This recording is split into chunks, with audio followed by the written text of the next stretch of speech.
சொல்றாங்க, கல்யாணத்தை கூட உங்க முறைப்படி தானே செஞ்சீங்க.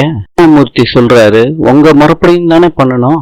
சொல்றாரு, ஒரு நல்ல விஷயம் நடக்கிறப்ப இந்த ஆர்குமெண்ட்லாம் தேவையில்லாதது. ஜோசப் சொல்றாரு, குழந்தைக்கு நாங்களும் பேர் வைக்கிறோம், எல்லாரும் ஏத்துக்கோங்க. ஈஸ்வரி சொல்றாங்க, எங்க விருப்பப்படிதான் குழந்தைக்கு பேர் வைக்கணும். இனி சொல்றாங்க, விடுங்க பாட்டின்னு. இப்ப பழனிசாமி அவங்க குடும்பத்தோட வந்து ஃபங்க்ஷன்ல கலந்துக்கிறாரு. பழனிசாமி சொல்றாரு, கோபி அண்ணன் நல்லா இருக்கீங்களா?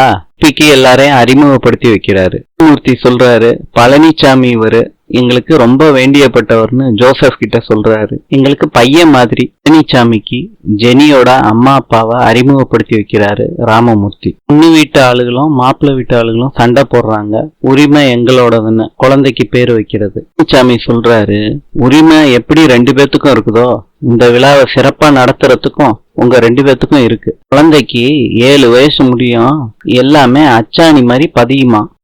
எங்க அம்மா தான் சொன்னாங்க. நாளைக்கே நம்ம வீட்டு பாப்பா பெருசா வளர்ந்தப்ப பேரு வைக்கிற ஃபங்க்ஷன்ல சண்டை போட்டீங்கல்லன்னு சொல்லும்ல.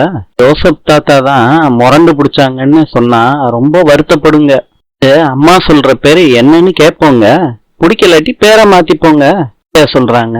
அத்தை நீங்க பேரை சொல்லுங்க அத்தை, அது ஜெனிக்கும் செலியனுக்கும் பிடிச்சிச்சுன்னா அதே வைக்கலாம்ல. முடிவு ஜெனியும் செலியனும் எடுக்கட்டும். நீ சொல்றாங்க, பாட்டி பேரு வைக்கிறதா சொன்னாங்க, பாட்டியே வைக்கட்டும். நீ எங்களை விட அவங்க உனக்கு முக்கியமா போயிட்டாங்கல்ல. நான் அப்படி சொல்லல டாடி. பழனிசாமி சொல்றாரு, ஜெனி பாப்பாவை நீங்க தங்கமா வளர்த்திருக்கீங்க ஜோசப் அண்ணா, இந்த மாதிரி வளர்க்கவே முடியாது யாராலையும். புகுந்த வீட்டுக்கு அவ்வளவு மரியாதை கொடுக்கறாங்க. கொள்ளு பேத்திக்கு யாழினின்னு நான் பேரு வைக்க போறேன். சொல்றாரு, பியூட்டிஃபுல் நேம்மா. பழனிசாமி சொல்றாரு, நல்ல பேருங்க அது. சொல்றாங்க, நல்ல பேர்ல ஜோசப். ஜோசப் எதுவும் பேசல. இனி குழந்தைய தொட்டில போட்டுட்டு 3 ட்ரிப் சொல்றாங்க. இந்த மாதிரி எல்லாரும் சொல்றாங்க. ஜோசப்பும் யாழினின்னு சொல்றாரு. பிஎம் வளைவிய போட்டு விடுறாங்க, பேரையும் சொல்றாங்க. கோபியும் ராதிகாவும் போறாங்க. அப்ப கூட்டத்துல இருக்க ஒருத்தர் சொல்றாரு, மாப்பிள்ளையோட அப்பா அம்மா தானே போகணும், இந்த அம்மா எதுக்கு போறாங்க? தான் 2ஆம் தரமா கல்யாணம் பண்ணிருக்காரு. அப்ப சரி.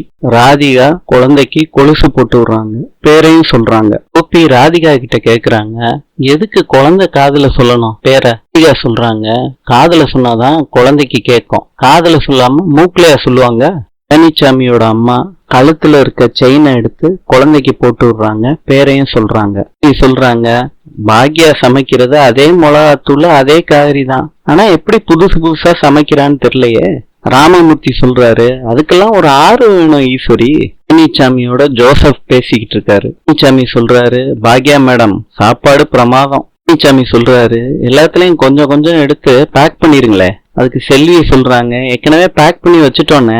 அதிகா, சரி கோபி நான் ரூமுக்கு போறேன்னு சொல்லிட்டு அப்ப தடுமாறிடுது. கோபி சொல்றாங்க, பாத்து பேபிக்கு ஏதாவது ஆயிர போகுது பேபி, பார்த்து எல்லாரும் அதிர்ச்சியாறாங்க. எல்லாருக்கும் மத்தியில திருப்பி சொல்றாரு, ராதிகாவை தான் நான் பேபின்னு கூப்பிட்டேன்னு சொல்றாரு. எல்லாரும் தலையில தட்டிக்கிறாங்க. நான் வேணா கூட்டிட்டு போவா? நானே பாத்துக்கிறேன் கோபி. ராமமூர்த்தி சொல்றாரு, பேத்திக்கு பேர் வைக்கிற இடத்துல பேபியா, மானங்கெட்ட பையன். பழனிசாமி அவங்க குடும்பம் எல்லாரும் தேங்க்ஸ்னு சொல்லிட்டு கிளம்புறாங்க. பழனிசாமிக்கு பாக்யா பேக் பண்ணி கொடுக்கறாங்க. ஜோசப்பும் மரியமும் குழந்தைய கொஞ்சிட்டு அவங்களும் கிளம்புறேன்னு சொல்லிட்டு போறாங்க. போன் பேசிக்கிட்டு இருக்காங்க. கோபி யாருமே இல்ல, அம்மா கிட்ட சொல்லிடலான்னு வர்றாரு பக்கத்துல. நல்லபடியா முடிஞ்சிச்சுலம்மா, ஃபங்க்ஷன்லாம் நல்லபடியா முடிஞ்சிச்சு. நீ அவளை பேபின்னு கூப்பிடாம இருந்தேன்னா இன்னும் நல்லா முடிஞ்சிருக்கும். உனக்கு கொஞ்சமாவது மனசாட்சி இருக்கா? ராதிகாவை பார்த்தா பேபி மாதிரியா இருக்கா? மம்மி, என்னைக்குமே ராதிகாவை அப்படி கூப்பிடவே மாட்டேன். என் கூட கொஞ்சம் வெளியே வர முடியுமா? எங்கடா? அம்மா வரல. கோபியும் ஈஸ்வரியும் போய்கிட்டு இருக்காங்க. உனக்கு ஏதாவது பிரச்சனையாடா? அம்மா திடீர்னு கேக்குறீங்க. நானும் ஒரு வாரமா பாத்துக்கிட்டு இருக்கேன், முகமே சரியில்லையே. ராதிகா முகம் கூட சரியில்லையேப்பா. இன்று பாகிஸ்தானின் தலைநகரம் இஸ்லாமாபாத். நாளை சந்திப்போம்.